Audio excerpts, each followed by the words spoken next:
সিরাতুন নবী, আরেকটা হলো মিলাদুন নবী। অর্থাৎ সিরাতুন নবী কারে বলে আর মিলাদুন নবী কারে বলে, এই দুইটার ভিতরে পার্থক্য কি, আর একজন মানুষের জন্য কোনটা পালনীয়, সিরাতুন নবী নাকি মিলাদুন নবী? আরেকটা বিষয় হলো যে সিরাতুন নবী আর মিলাদুন নবী এই দুইটার ভিতরে কোনটা পালন করলে আল্লাহ পাক রব্বুল আলামিন বান্দারে দয়া করে জান্নাত পর্যন্ত পৌঁছায় দিবেন, এ বিষয় নিয়ে আলোচনা করার চেষ্টা করব ইনশাআল্লাহ। সর্বপ্রথম আমরা যে বিষয়টা জানবো সেটা হলো মিলাদুন নবী।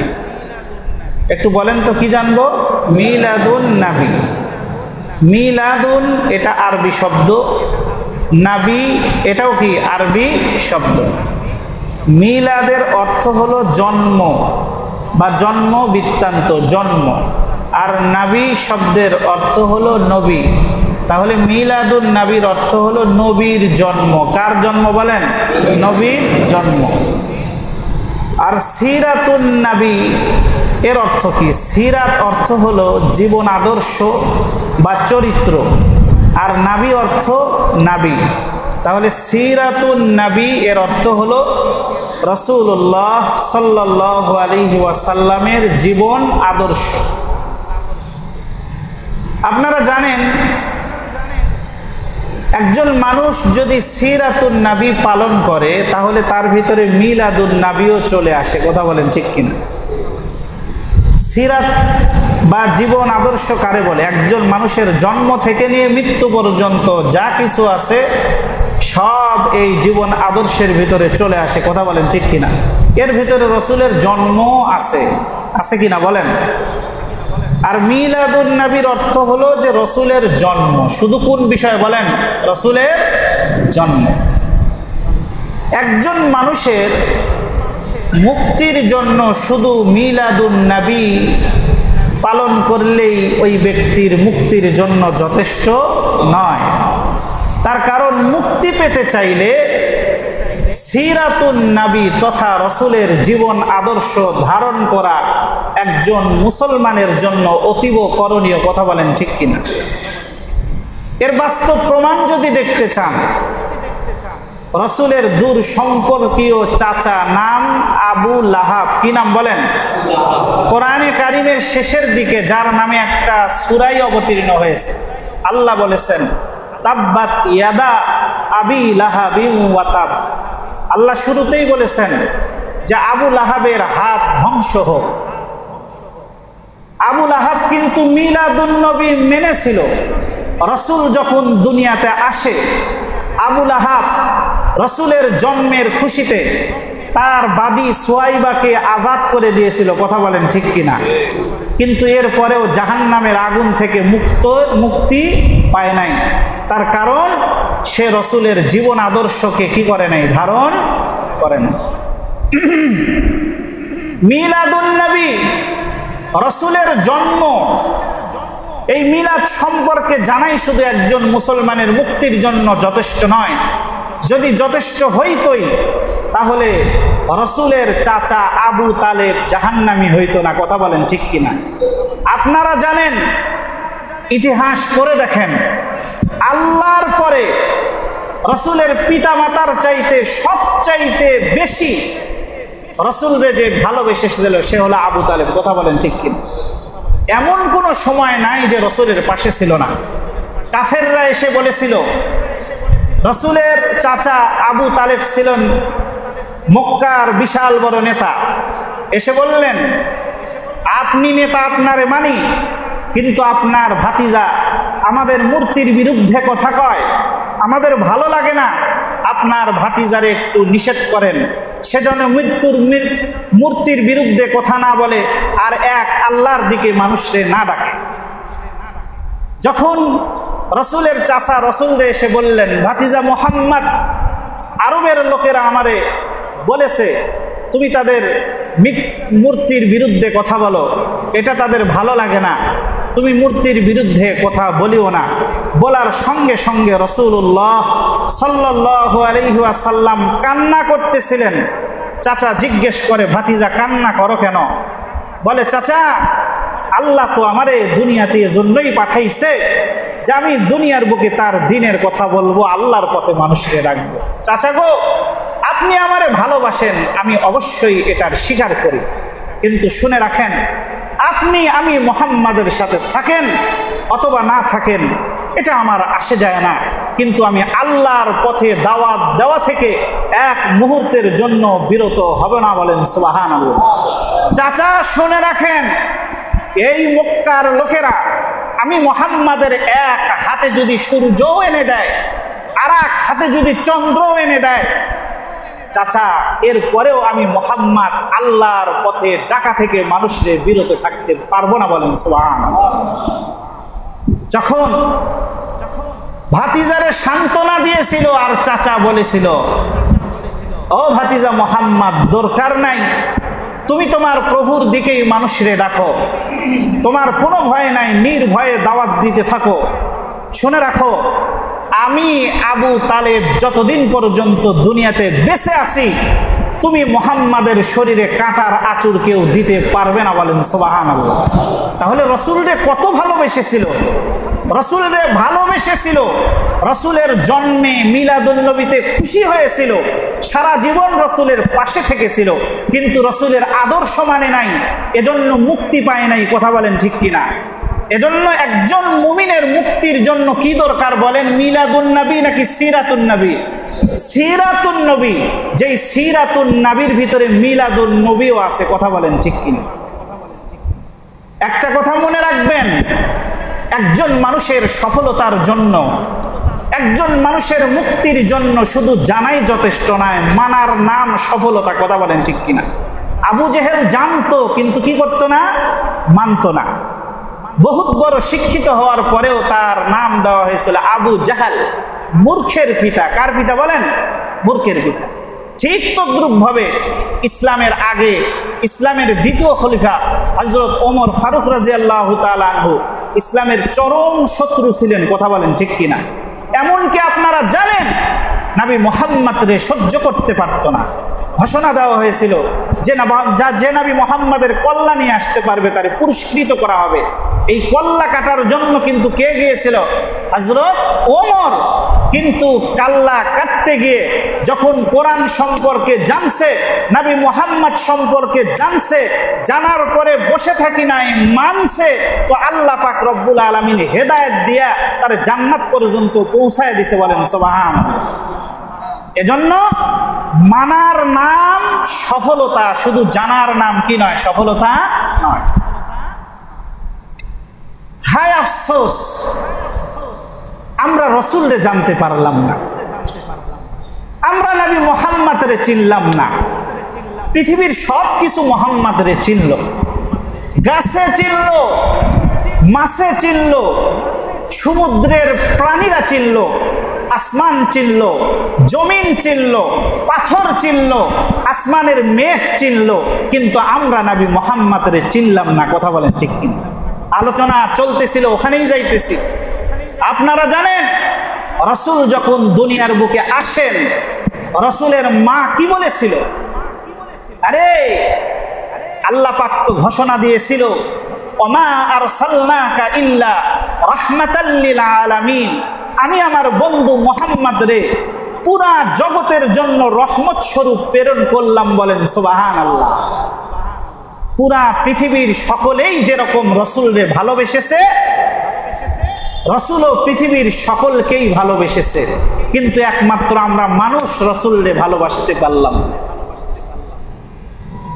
জন্মের সময় রসুলের মা বলেছিল, মুহাম্মদ যখন আমার পেটে আসে, মুহাম্মদ পেটে যেদিন এসেছিল, ওই দিন আমার ঘরের ভিতরে এমন আলো দিয়ে আলোকিত হয়ে গিয়েছিল যে পুরা ঘর উজ্জ্বল হয়ে গিয়েছিল। বলেন সুবহানাল্লাহ। আমি মুহাম্মদ রে পেটে নিয়ে রাস্তা দিয়ে হাঁটি, রাস্তার গাছ আমারে সালাম দেয়। বলেন সুবহানাল্লাহ। বলে আমি মুহাম্মদ রে নিয়ে উত্তপ্ত বালির উপরে পা দেই, সঙ্গে সঙ্গে উত্তপ্ত বালি ঠান্ডা হয়ে যায়। সুবহানাল্লাহ। আমি মুহাম্মাদরে নিয়ে উত্তপ্ত পাথরের উপরে পা দেই, সঙ্গে সঙ্গে পাথর ঠান্ডা হয়ে যায়। শুধু কি তাই, আমি মুহাম্মাদরে পেটে নিয়ে উত্তপ্ত প্রখর রোদে যখন বাহিরে বের হই, সঙ্গে সঙ্গে আসমানের সেই মেঘ আমি আমিনার উপরে এসে ছায়া দিতে। বলেন সুবহানাল্লাহ। আরে শুধু তাই নয়, কূপে যখন পানি নেওয়ার জন্য যাইতাম, কূপের পানি অনেক নিচে থাকতো, আমি মুহাম্মদ কূপের নিকটে যাইতে দেরি হইতো, কূপের নিচের পানি উপরে আসতে দেরি হইতো না। বলেন সুবহানাল্লাহ। এ হলো মুহাম্মাদুর রাসূলুল্লাহ সাল্লাল্লাহু আলাইহি ওয়াসাল্লাম। সবাই ভালোবাসলো। আপনারা জানেন রাসূল যেই মেম্বরের হেলান দিয়ে খুতবা দিতেন, সেই মেম্বারটা ছিল একটা গাছের কাঠ। এই কাঠে হেলান দিয়ে রাসূল খুতবা দিতেন। এক সময় এক ব্যক্তি নতুন একটা মেম্বার নিয়ে আইসা যখন বসাইলো, জান নাই প্রাণ নাই, আল্লাহর হুকুমে সেই কাঠের মেম্বার কান্না শুরু করলো। বলেন সুবহানাল্লাহ। জিজ্ঞেস করে, কান্না করো কেন? রাসূল গো, কান্না করি এতদিন পর্যন্ত, আমি তো আপনার সাথে থেকেছি, আজ থেকে নতুন মেম্বার স্থাপন করা হবে, আপনার সংস্পর্শ তো আর পাবো না, এজন্য কান্না করতেছি। বলেন সুবহানাল্লাহ। খেজুর গাছের সেই কাঠকে রাসূল বলেছেন, অপেক্ষা করো, জান্নাতে তোমার সাথে আমার দেখা হবে এবং তোমার গাছের খেজুর আমি খাবো। বলেন সুবহানাল্লাহ। গাছ রাসূলরে চিনল, কিন্তু আমরা চিনলাম। কথা বলেন ঠিক কিনা? আমরা কেমন উম্মত হইলাম, রাসূলের দিল থেকে ভালোবাসতে পারলাম। দেখেন রাসূলের বরকত সব জায়গায় ছিল। মা হালিমাতুস সাদিয়া তায়েফের বনু সাদ গোত্রে বসবাস করতেছিলেন। সে যুগের একটা প্রথা ছিল, আরবের বড় বড় লোকেরা, আরবের যারা মূল কেন্দ্রে থাকতো, শহরে থাকতো, তারা তাদের বাচ্চাদেরকে দুধ পালন করার জন্য গ্রামে পাঠিয়ে দিত। কেন পাঠাইতো? কয়েকটা কারণে পাঠাইতো। তার মধ্যে একটা কারণ হলো শহরের ভাষা, বাহিরে বিভিন্ন প্রকার মানুষের সংমিশ্রণে আসা যাওয়ার কারণে, উঠা বসার কারণে শহরের ভাষাটা একেবারে শুদ্ধ আরবি ছিল না। যেহেতু ব্যবসায়িক বিভিন্ন ধরনের লোক আসে, এজন্য তাদের ভাষা যেন সুন্দর হয়, এজন্য গ্রামে পাঠিয়ে দিত। আর গ্রামের ভাষা একেবারে বইয়ের ভাষা, শুদ্ধ ভাষা ছিল। আর গ্রামের পরিবেশ খুব ভালো ছিল, যাতে করে গ্রামে গিয়ে গ্রামের পরিবেশে বাতাস, গাছপালা এরকম পরিবেশে বড় হয়ে সুঠাম দেহের অধিকারী হতে পারে এবং ছেলেপেলেরা সুন্দরভাবে লেখাপড়া শিখতে পারে, এই জন্য গ্রামে পাঠিয়ে দিত। সে ধারাবাহিকতায় বনু সাদ গোত্র থেকে মা হালিমাতুস সাদিয়া, যিনি রাসূলের দুধ মা ছিলেন, রাসূলকে নেওয়ার জন্য আসলেন। অনেকগুলো মহিলা একসাথে আসতেছিলেন মক্কায়, কিন্তু মা হালিমাতুস সাদিয়া যেই উটনির পিঠে উঠেছিলেন, ওই উটনিটা ছিল একেবারে দুর্বল, চলার মতো সেরকম কোনো কি ব্যবস্থা ছিল না, আস্তে আস্তে চলতেছিল। অন্যান্য মহিলারা আগে ভাগে চলে আসলো মক্কায়, এসে বড়লোক মানুষ দেখে দেখে তাদের বাচ্চাদেরকে নিয়ে চলে গেল দুধ পান করানোর কারণে। এখানে একটা উপকারও আছে, যাদের দুধ পান করাইতো, যাদের বাচ্চা, তাদের পক্ষ থেকে বড় ধরনের টাকা পয়সা এগুলো কি পাইতো। তো মা হালিমাতুস সাদিয়া যাওয়ার পরে দেখে সব বাচ্চাকে, ভালো ভালো বাচ্চা নিয়ে চলে গেছে, এতিম কিছু বাচ্চা পড়ে আছে। তার ভিতরে একটা হলো মুহাম্মাদুর রাসূলুল্লাহ সাল্লাল্লাহু আলাইহি ওয়াসাল্লাম। গিয়ে দেখলেন এতিম হওয়ার কারণে নবী মুহাম্মদরে কেউ স্পর্শ করে না, নেয় না। হালিমাতুস সাদিয়া স্বামীর সাথে পরামর্শ করলেন, খালি হাতেই ফিরে যাব, আসছি যখন একটা বাচ্চা নিয়েই যায়, হোক না সে গরিব, ঠিক আছে দেখা যাক কাকে নেওয়া যায়। এক পর্যায়ে রাসূলের সামনে দাঁড়ানোর পরে রাসূলের চেহারার দিকে তাকানোর সঙ্গে সঙ্গে মা হালিমাতুস সাদিয়া প্রেমে পড়ে গেছে। বলেন সুবহানাল্লাহ। হোক না গরিব, বাচ্চাটা দেখতে ভালো, আমরা এটাই নিব। নবী মুহাম্মদরে নিয়া যখন উটের পিঠে উঠছে, যে উট আগে হাঁটতে পারত না, মা হালিমাতুস সাদিয়া বলেন, আমি নবী মুহাম্মদরে নিয়া যখন উটের পিঠে উঠলাম, উঠতে দেরি হয়েছে, আমার উটনি শক্তিশালী উটনিতে পরিণত হইতে দেরি হয় নাই। বলেন সুবহানাল্লাহ। চলে গেলেন, আমি বাড়িতে যাচ্ছি। ওই যে আগে যেই মহিলারা চলে গেছে, এক পর্যায়ে ওই মহিলাদের সাথে সামনাসামনি হইছে। মহিলারা জিজ্ঞেস করে, হালিমা, এটা কি তোমার ওই উটনি যার উপরে তুমি আরোহণ করে এসেছিলে? বলে, হ্যাঁ, এটা তো আমার সেই উটনি। এত দ্রুতগামী, এত শক্তিশালী কেমনে হইল? বলে, এটা আমার কোনো কর্তৃত্ব নাই, আমার কোলে যে বাচ্চা আছে এই বাচ্চার বরকত। যখন এই বাচ্চাকে নিয়ে আমি উটের উপরে চড়ছি, সঙ্গে সঙ্গে আমার বাচ্চা এরকম শক্তিশালী হয়ে গেছে। বলেন সুবহানাল্লাহ। মা হালিমাতুস সাদিয়া বলে, আরে পৃথিবীর মানুষ, তোমরা তো রাসূল রে চিনো নাই। আমি যখন মুহাম্মদ রে বাড়িতে নিয়ে যাই, মুহাম্মদ রে ঘরের ভিতরে রাখার সঙ্গে সঙ্গে ঘর আলোকিত হয়ে গেছে। বলেন সুবহানাল্লাহ। মুহাম্মদ রে দুধ পান করানোর জন্য যখন বকরির কাছে গেছি, ওলানে হাত দেওয়ার সঙ্গে সঙ্গে ওলান দুধ দ্বারা ভরপুর হয়ে গেছে। বলেন সুবহানাল্লাহ। আমি বাগানে গেলাম খেজুর গাছে, খেজুর পাড়ার জন্য, খেজুরের গাছে হাত দিতে দেরি হয়েছে, পুরা খেজুর গাছ খেজুর দ্বারা ভরপুর হইতে দেরি হয় নাই। বলেন সুবহানাল্লাহ। যেখানে নবী মুহাম্মদের স্পর্শ হয়েছে সেখানেই বরকত শুরু হয়ে গেছে। বলেন সুবহানাল্লাহ। বলে, পৃথিবীর মানুষ শোনো, কোরআন যেরকম দামি, নবী মুহাম্মদ সেরকম দামি। কোরআন যার সাথে লাগে কোরআন তারে দামি বানায় দেয়। এই কোরআন লাইলাতুল কদরে অবতীর্ণ হয়েছিল, আল্লাহ তাআলা কদরের রাত্রির দাম বাড়ায় দিছে। বলেন সুবহানাল্লাহ। এই কোরআন কাঠে লাগলে কাঠের দাম বাড়ে, এই কোরআন কাগজে লাগলে কাগজের দাম বাড়ে, এই কোরআন কোনো কাপড়ে লাগলে কাপড়ের দাম বেড়ে যায়, এই কোরআন কোনো মানুষের সিনায় ঢুকলে ওই মানুষের দাম বেড়ে যায়। রাসূল বলে, হাসরের ময়দানে জাহান্নামী 10 জন ব্যক্তিকে এই কোরআন যে ধারণ করছে সে সুপারিশ করে জান্নাতে পৌঁছাইতে পারবে। বলেন সুবহানাল্লাহ। বলে, শোনো, কোরআন যেরকম মানুষের দামি বানায়, নবী মুহাম্মদ ওরকম মানুষের দামি বানায়। বলেন সুবহানাল্লাহ। রাসূলের সংস্পর্শে যখন আসছে,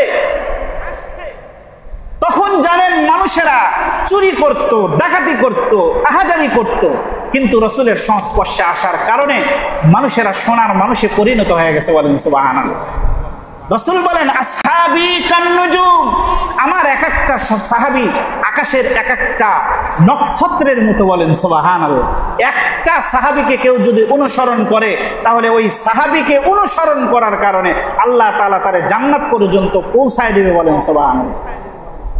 আমি বলেছিলাম না, আল্লাহ ঘোষণা করেছে, ওমা আরসালনাকা ইল্লা রাহমাতাল লিল আলামিন। আমি আমার বন্ধু মুহাম্মদ রে পুরা জগতের জন্য রহমত বানাইছি।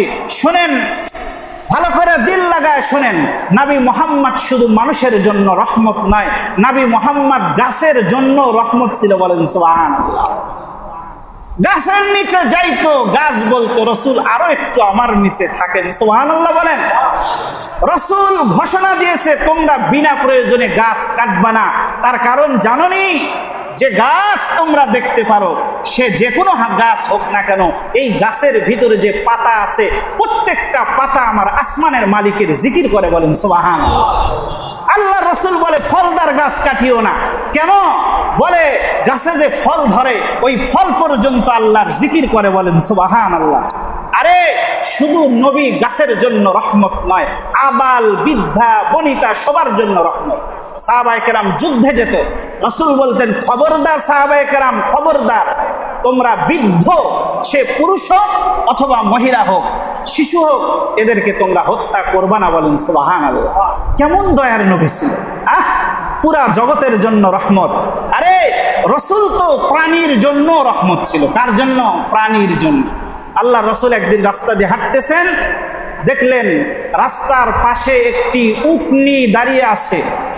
রাসূল উটনি বরাবর যাওয়ার সঙ্গে সঙ্গে উটনি তাড়াতাড়ি এসে রাসূলের সামনে দাঁড়িয়ে গেল।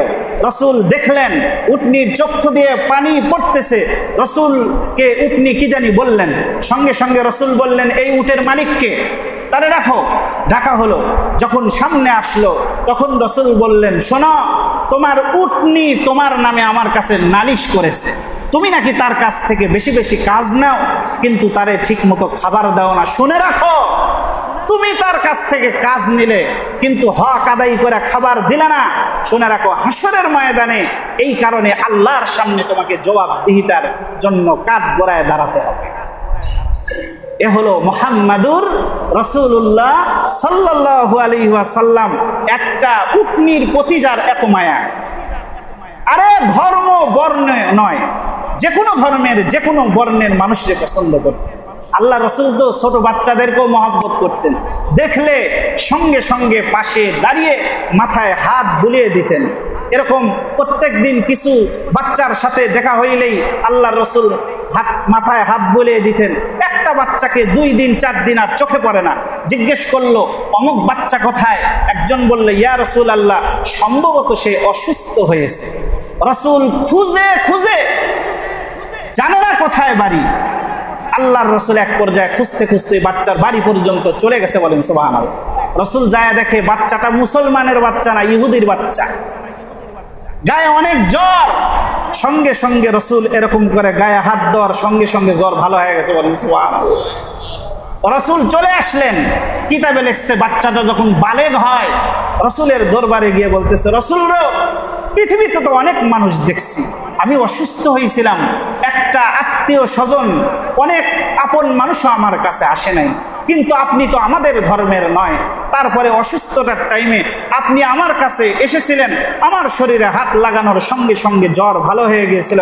ইয়া রাসূলুল্লাহ, আমি চিনেছি আপনি সেই শ্রেষ্ঠ মানুষ, আর দেরি নয়, করিয়ে দিন লা ইলাহা ইল্লাল্লাহু মুহাম্মাদুর রাসূলুল্লাহ। এ হলো মুহাম্মাদুর রাসূলুল্লাহ, বলেন সুবহানাল্লাহ। আরে রসুল তো সারা জীবন উম্মতি উম্মতি করে চলে গেছে, কত ভালোবেসেছে আপনাকে জানেন? কোরআনে কারিমে একটা সূরা আছে, সূরার নাম হলো সূরায়ে দুহা। কি নাম বলেন? একটু আওয়াজ করে বলেন, কি নাম? সূরায়ে দুহা। এই দুহার একটা আয়াত আছে।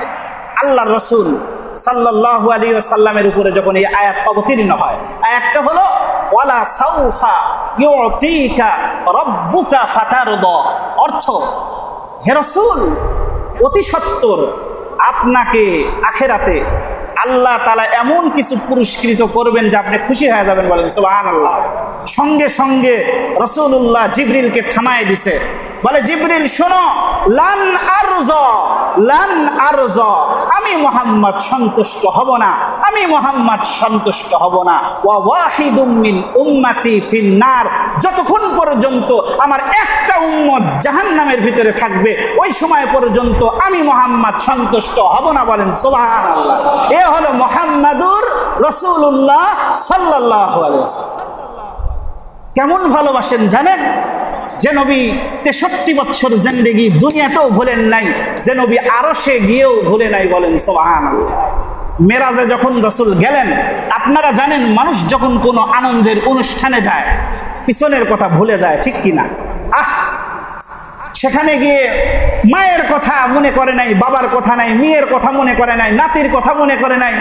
এক পর্যায়ে গল্প করতে করতে আল্লাহর রাসূল এক পর্যায়ে বলে ফেললো আল্লাহকে, আল্লাহ উম্মতি উম্মতি, আমি আমার উম্মতের চাই, বলেন সুবহানাল্লাহ। আল্লাহ বলে, বন্ধু এখানেও এসে উম্মত? বলে হ্যাঁ, আমি আমার উম্মতের চাই।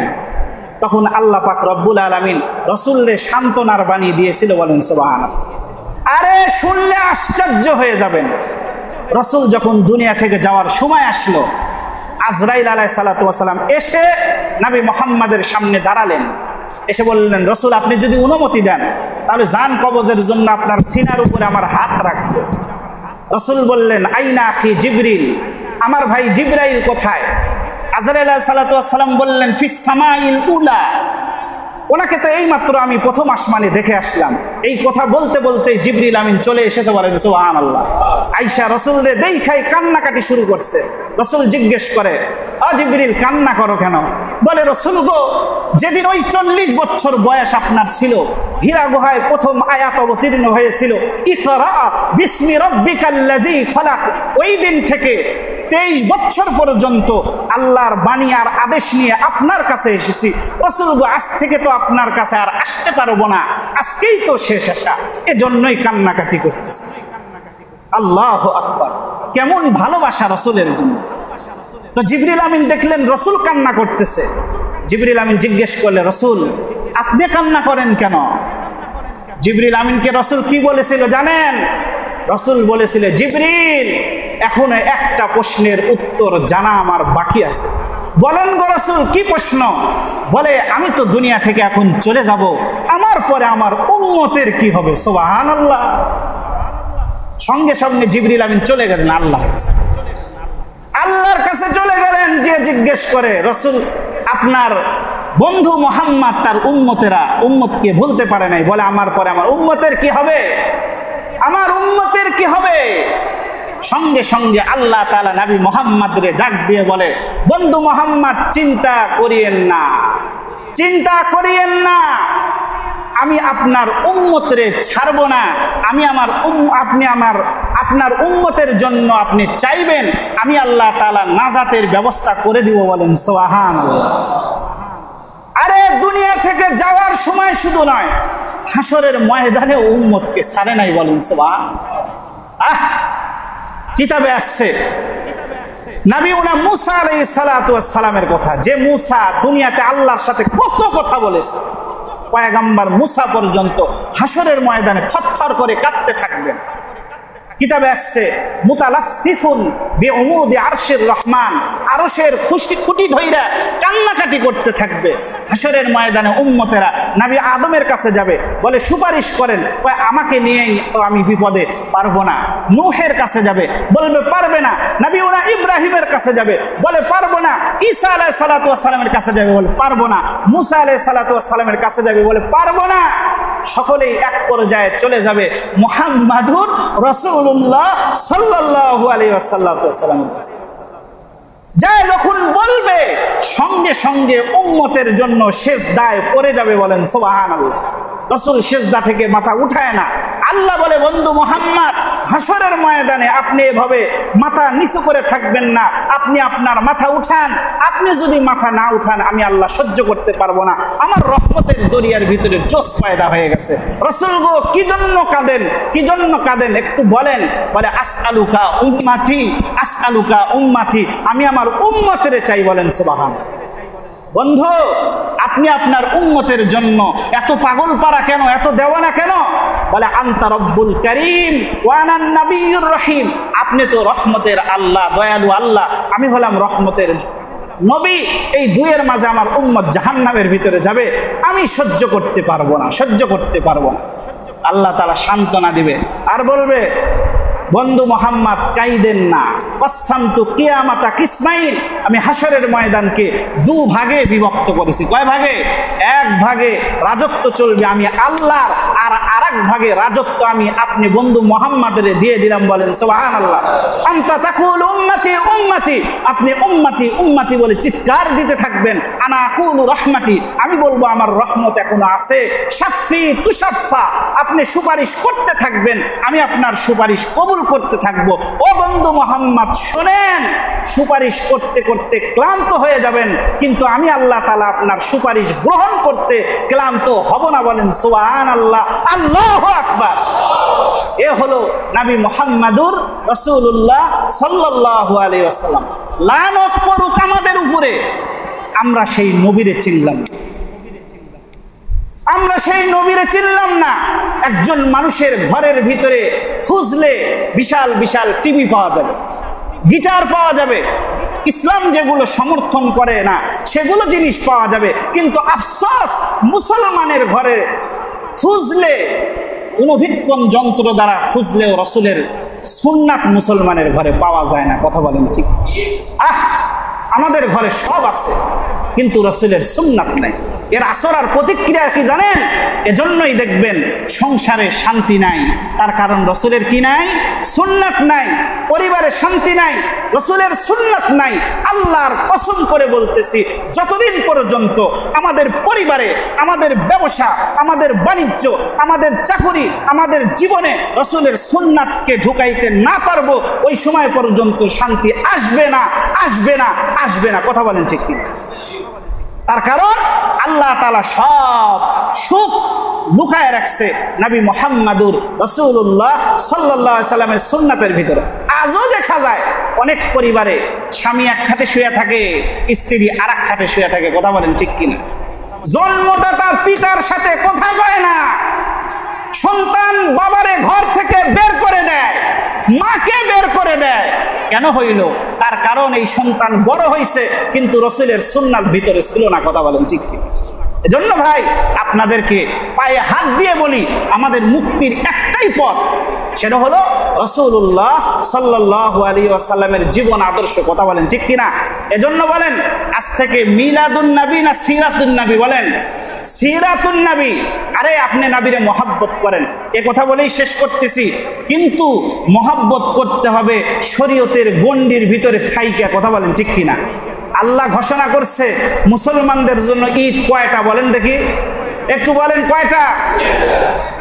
আমি মহব্বত করে কই ঈদ তিনটা। কয়টা? তা আবার বলে কি ঈদে মিলাদুন নবী সব ঈদের চাইতে বড় ঈদ, সাইয়্যিদুল আইয়াদ, যারে বড় ঈদ বলা হয়। বলেন দেখি ভাই, এটা মহব্বত না আল্লাহর বিরোধিতা করা? কথা বলেন, বলেন আল্লাহর বিরোধিতা করা। আপনাদেরকে এর আগেও বলেছিলাম ফজরের ফরজ নামাজ 2 রাকাত, সময় আছে। এখন আপনি বলেন মহব্বত নিয়ে, আরে 2 রাকাতকে আরো 2 রাকাত সাথে পড়ি, 4 রাকাত করলেন, কবুল হবে না? কেন? কোরআনকে আপনি মানেন নাই, হাদিসের অনুসরণ করেন নাই, সুতরাং সেটা আল্লাহর কাছে গ্রহণযোগ্য হবে না। ঠিক তদ্রূপ ভাবে কোরআনে বলেছে ঈদ 2টা, হাদিসে বলেছে ঈদ 2টা, সুতরাং মুসলমানের ঈদ কয়টা? একটু বলেন কয়টা? কেউ যদি বেশি মহব্বত দেখাতে যায় ঈদকে 3টা বানায়, আবার সব ঈদের চাইতে বড় ঈদ বানায়, তাহলে এটা আল্লাহর সন্তুষ্টি হবে না কোরআন হাদিসের বিরোধিতা হবে? বলেন। এজন্য আপনাদেরকে একটা কথা বলি, আমরা মিলাদুন নবী না সিরাতুন নবী পালন করব। তার কারণ সিরাতুন নবীর ভিতরে রাসূলের মিলাদও আছে, ঠিক কিনা? মিলাদুন নবী মানে কি? রাসূলের জন্ম বৃত্তান্ত, এটা রাসূলের জীবন আদর্শের ভিতরে আছে না? আছে। সুতরাং একজন মানুষের মুক্তির জন্য সিরাতুন নবী দরকার। কথা বলেন কি দরকার? বলেন সিরাতুন নবী। আগেই বলেছিলাম মিলাদুন নবী, রাসূলের জন্মে খুশি হয়েছিল আবু লাহাব, জান্নাতি হতে পারে নাই, তার কারণ সিরাতুন নবী রাসূলের আদর্শ মানে নাই। মিলাদুন নবীতে খুশি হয়েছিল কে? আবু জেহেল। মিলাদুন নবীতে খুশি হয়েছিল কে? আবু তালেব। কিন্তু রাসূলের জীবন আদর্শ মানে নাই, এজন্য জান্নাতি হতে পারে না। এজন্য মুক্তির পথ একটাই, সিরাতুন নবী। রাসূলের আদর্শ যদি মানেন তাহলে আমার আপনার মুক্তি, নতুবা কি নয়, মুক্তি নাই। এজন্য আল্লাহর কাছে দরখাস্ত করি, আপনাদের কাছেও বলি ভাই, ঘরের ভিতরে খুঁজলে সব পাওয়া যায়, রাসূলের সুন্নাত পাওয়া যায় না। আজ থেকে আপনাদেরকে রাসূলের একটা হাদিস শোনাই। আল্লাহর রাসূল বলেছে, শোনো, এই ফিতনার জামানায় একটা সুন্নাতকে কেউ যদি আঁকড়ে ধরতে থাকে, আগের যুগে আপনারা জানেন বাঁশের সাঁকো ছিল, আসলে ছিল কিনা বলেন? এই বাঁশের সাঁকো দিয়ে পার হইতে হইতে অনেক টাইমে মানুষ পইড়া যায়, ঠিক আছে না? এটা এমন একটা যুগ, ওই বাঁশের সাঁকোর মতো। কয় মানুষ যখন সাঁকো দিয়ে পার হয়, হঠাৎ করে পড়ে যাইতে লেগে ওই বাঁশটাকে যদি ধরে, তারপরেও নিজেকে কি করতে পারে? আত্মরক্ষা করতে পারে। এই ফিতনার যুগে আল্লাহর রাসূল বলেছে, মান তামাসসাকা বিসুন্নতি ইনদা ফাসাদি উম্মতি ফালাহু আজরু মিয়াতা শাহীদ। কয় এই ফিতনার যুগে আমার একটা সুন্নাতকে যদি কোনো উম্মত আঁকড়ে ধরতে পারে, কয়টা বলেন? রাসূল হাদিসে কয়টা বলেছে? তাহলে 100 গোলা কাটা শহীদের সওয়াব তার আমল নামায় দেওয়া হয়। বলেন সুবহানাল্লাহ। আজ থেকে সুন্নাত মানবেন তো ইনশাআল্লাহ? প্রত্যেকের ঘরে, বাচ্চার ভিতরে, মেয়ের ভিতরে, বিবির ভিতরে, আপনার সংসারের ভিতরে, ব্যবসার ভিতরে, সব জায়গায় আমরা কার সুন্নাত খুঁজবো? মুহাম্মাদুর রাসূলুল্লাহ সাল্লাল্লাহু আলাইহি ওয়াসাল্লাম। আল্লাহ পাক রব্বুল আলামিন তার হুকুম নবী মুহাম্মাদুর রাসূলুল্লাহ সাল্লাল্লাহু আলাইহি ওয়াসাল্লামের আদর্শে আদর্শিত হয়ে নিজেদের জীবনকে সুন্দর সুশীলভাবে গঠন করার তৌফিক দান করুন। সকলে বলেন আমিন।